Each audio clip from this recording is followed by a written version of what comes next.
everybody. It's Shannon. I'm with Public Land Prowlers. A lot of you guys know me on the page as Pops. As a lot of you may know, we are affiliated with Havok Hunting Products and their Broadhead. And we've shot that last year. The Havok cost $150 and had tremendous results with that. And we had a lot of guys asking about the same kind of head but with a bigger cut. They wanted and a little bit lighter. The Hoss was was really heavy for some guys, and they wanted to lighten up but still have the bone breaking feature with the X-style tip from going from single bevel transferring to the double bevel. And then instead of the little 1/4 inch bleeders, what the guys did, they took and they made the same head as the Hoss. And this is out of stainless steel 420 with the blades are 42 thousandths and they're Rockwell hardness of 56. So they're really beefy and they've been heat treated. So we're going to put them through some tests today and check a number of things. One of the things we're going to test is flight, how well they fly to the field tips, and we're going to do a number of tests in the softer material, medium, working our way up to some heavier, harder stuff, similar to what John Lusk would do. Put them through the metal and see how well the blades hold up, and see if we get any chatter or anything on the blades. And the thing we just want to mention though, these are not built like the Hoss or some of your carbon steel one-piece heads. These are, we feel they're going to be pretty strong, but they aren't going to be as durable. So what they're doing, they're going to be offering this broadhead with 3 broadheads and a replacement blades for each of them. And I believe they're going to retail for somewhere around $60 for 3. They've really done a number. They put a lot of work and time into creating this. And this also features what you call swing blade technology. And what that allows you to do is pulling out of a target animal or the ground, these blades are made to swing forward with like 3 to 5 pounds of pressure, I believe. And they fold forward like that. So as you remove it out of the target, it's less resistant, and it's also not barbed. So that way you're legal. And when you're ready to shoot it again, all you got to do is take the back of the blades, pull back. I got pants on, they're really slippery. But and right there you're ready to shoot in that position. One of the things they got a few comments about was the Hoss not coming sharpened. Well, these things come sharpened and they are razor sharp. I mean, right out of the... These are just prototypes, they're not packaged or anything yet, but I mean, shave my fingernail and they are sharp.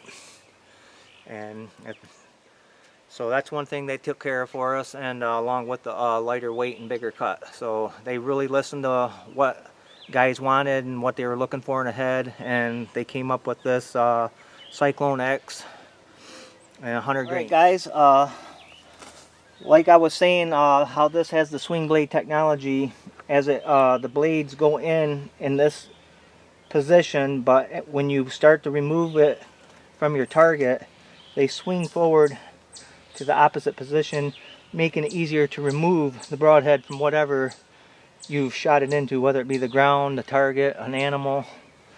And I'm just curious, they say this has the same technology as the Havok cost $150 with a single bevel up front transferring to the double bevel in the rear. So I want to see what kind of twist that this thing actually gets. Plus these bleeder blades, swing blades, also are single bevel.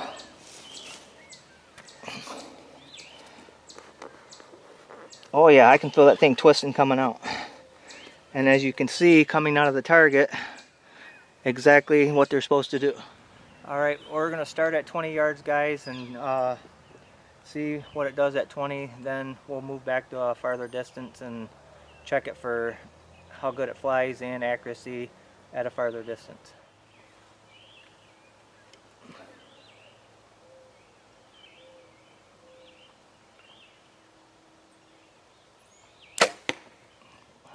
Wow, that thing flew like a laser. That looked like my Hoss at that buck I shot last year. I mean, I watched that, no movement in the arrow whatsoever. Right at the dot that I was aiming at. That was awesome. Alright, now I'm going to take the field tip and I'm going to aim at the dot right in the center and see where that hit compared to the broadhead. The broadhead hit right on.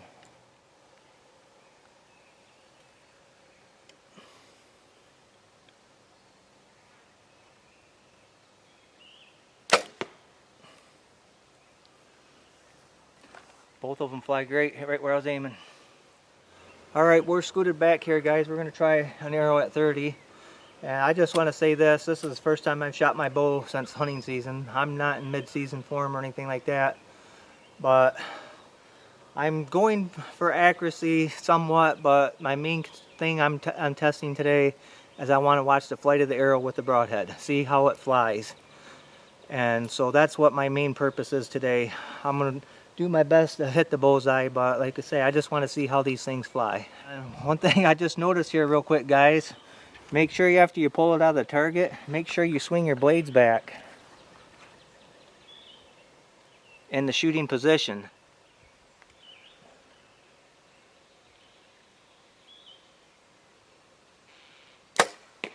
Right on the button. Right at that center dot, that thing just boom, like a laser. Dead nuts, right where I was aiming. Maybe just a smidge off, but for 30, I'll take it. Here, guys, this is a 1 inch by 1 inch cut diameter. So you're getting a total 2 inches of cutting diameter. So, yes, it's not the 2 inch long cut, but you're getting a circle cut of, plus it's cutting total of 2 inches of tissue as it rotates through. So you're getting that wound channel like the hoss with like a drill bit action, and it's going to create a lot of hemorrhage and blood loss. Okay, this is going to be shot 1 into the roofing metal. I can see the hole from here. Look at that S cut.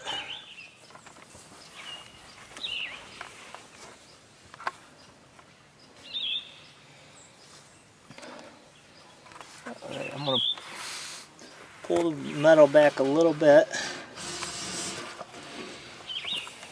Then we're going to pull the broadhead out. Try not to get cut. This roofing metal will cut you in a heartbeat, boy, so let me twist. Looks in pretty good shape so far. We'll have to look at it real close.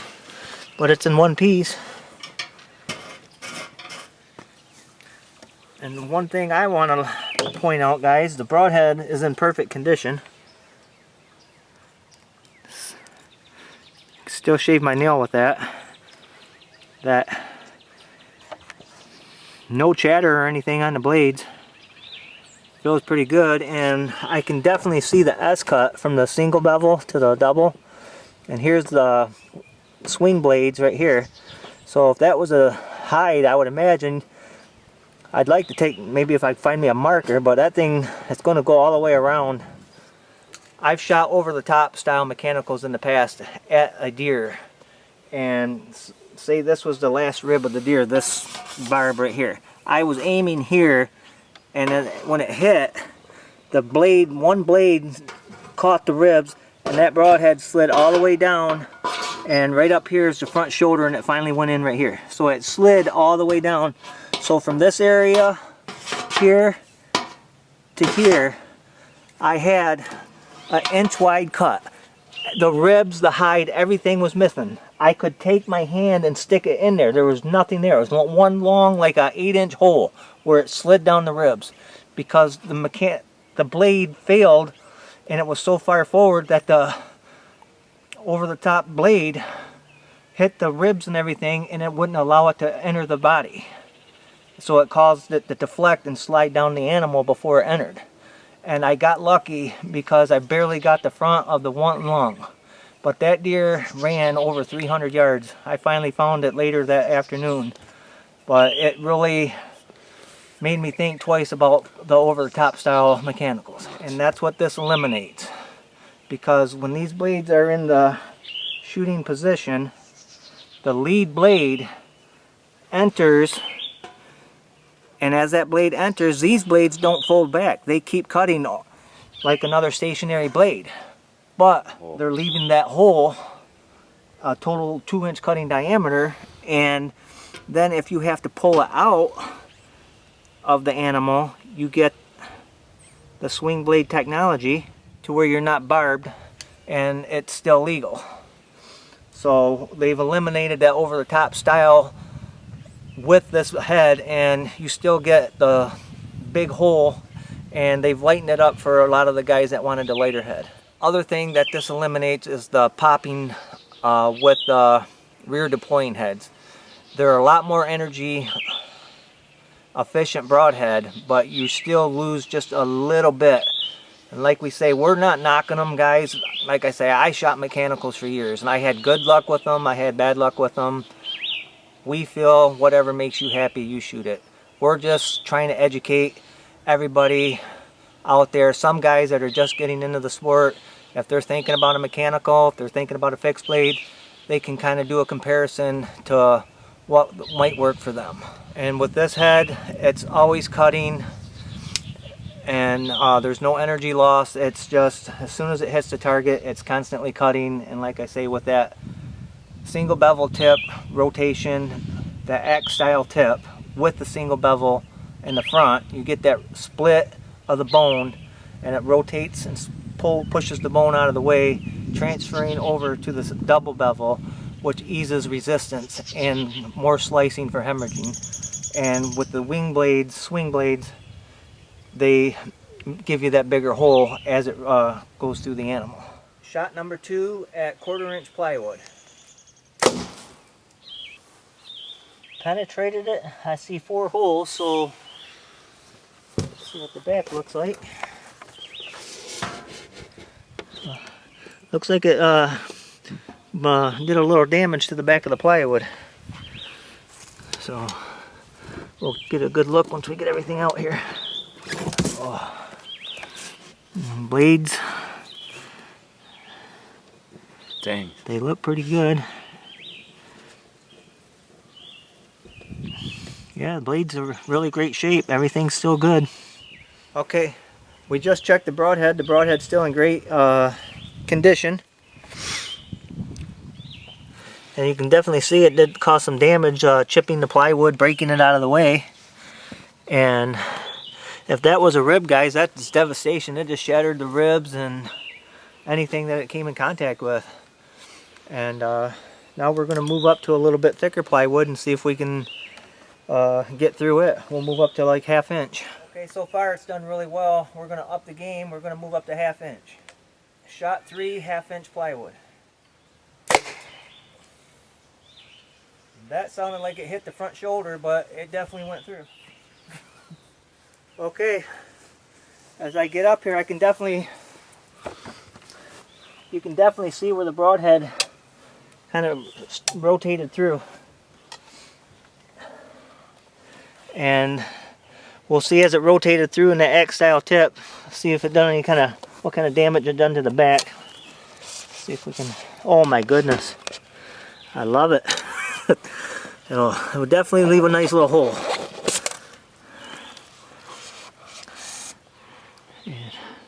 The broadhead's in great condition.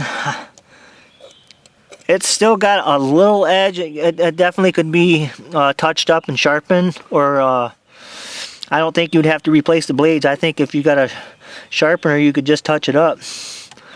And I want to look at this right here. Look what the rotation of that single bevel head did. That's how big of a hole it left in there, guys. Look at that. That's like 1.25 inches, almost 1.5 inches.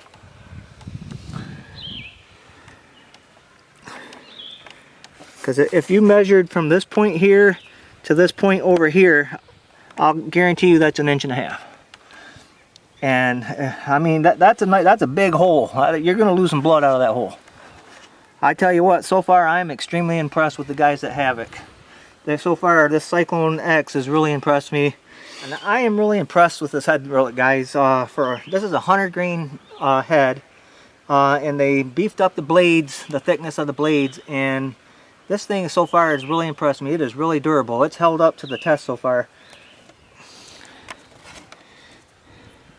And like I say, the only thing that I've noticed after shooting it into the broadhead target a number of times through gauge steel, roofing steel, a couple of pieces of plywood, I wouldn't be afraid to touch this thing up with my easy sharpener and go hunt with it.